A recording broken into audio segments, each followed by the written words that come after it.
Welcome to The Last Breakfast. Please enjoy the video.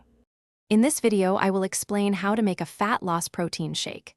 To start, you'll need a good protein powder. Think whey or casein to help maintain your muscle mass.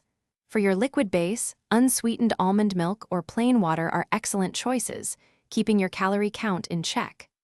Don't forget a healthy fat source, like 1 tablespoon of chia seeds, which will help you feel full and satisfied for longer.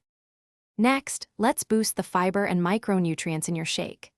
Adding about 1 cup of leafy greens like spinach is a fantastic way to get essential vitamins and minerals without many calories. For a touch of natural sweetness and powerful antioxidants, include about 1/2 cup of berries, such as blueberries.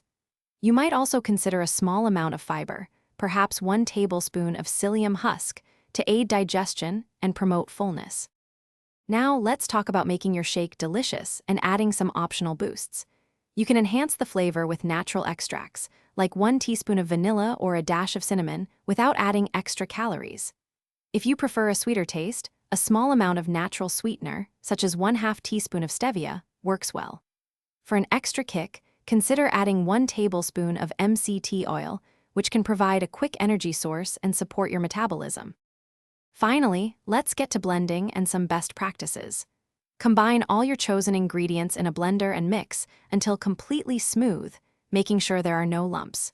You can adjust the consistency by adding a little more liquid if you prefer a thinner shake. This fat loss shake is perfect as a convenient meal replacement or as a nourishing post-workout recovery drink, helping you stay on track with your goals. Thanks for watching. If this was helpful, leave a like and consider subscribing. See you next time.